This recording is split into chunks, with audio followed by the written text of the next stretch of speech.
푸틴의 돌아올 수 없는 지점. 통제되지 않는 러시아와 서방의 도전. 2024년 8월 6일, 우크라이나군은 러시아 쿠르스크 지역으로 예상치 못한 국경을 넘는 공세를 감행했다. 이는 제2차 세계대전 이후 러시아 영토에서 발생한 가장 큰 외국 침공 사건으로 기록되었다.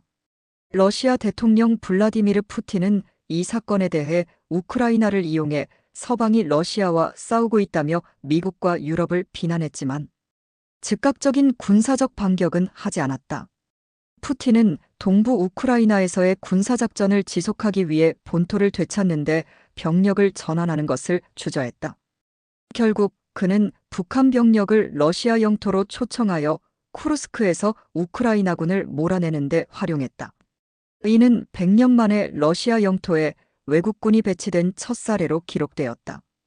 이 사건은 푸틴이 우크라이나 전쟁과 서방과의 대립에 얼마나 집착하고 있는지를 보여준다.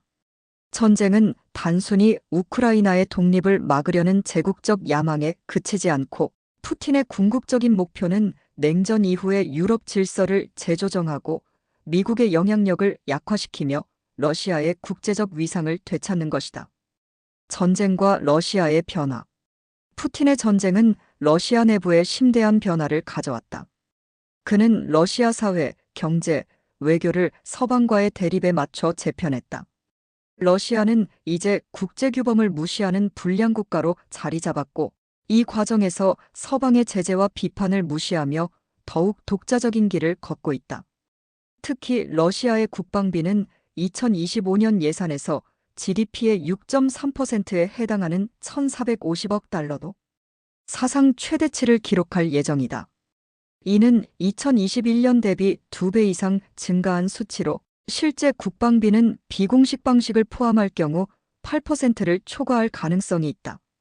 군수공장은 생산을 늘리기 위해 추가 근무를 진행하고 있으며 민간 부문 노동자들이 군수산업으로 이동해 더 높은 임금을 받고 있다. 이러한 전쟁 경제는 푸틴 체제 하에서 러시아의 주요 정책 기조로 자리 잡았다. 러시아의 외교적 변화와 동맹 관계.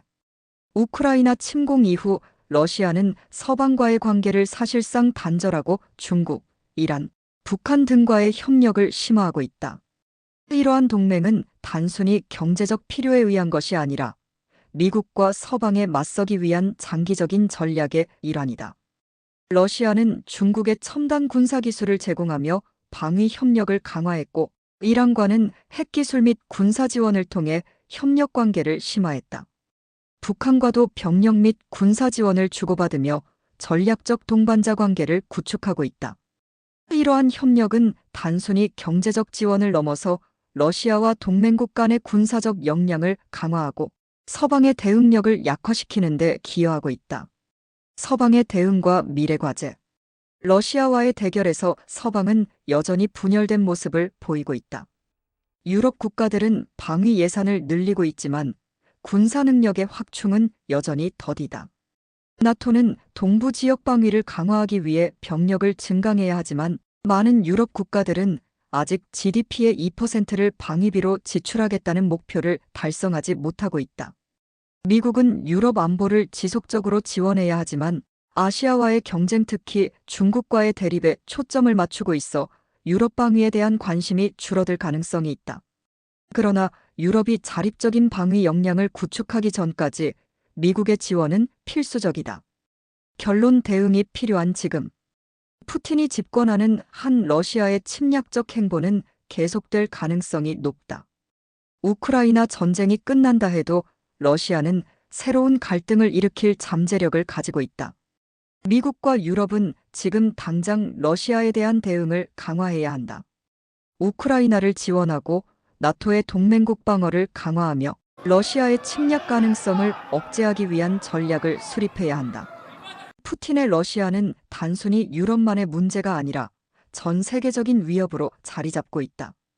따라서 서방의 단합된 대응이 지금보다 더 절실하다. 현재의 위기를 제대로 관리하지 않으면 미래의 갈등은 더욱 큰 비용을 초래할 것이다.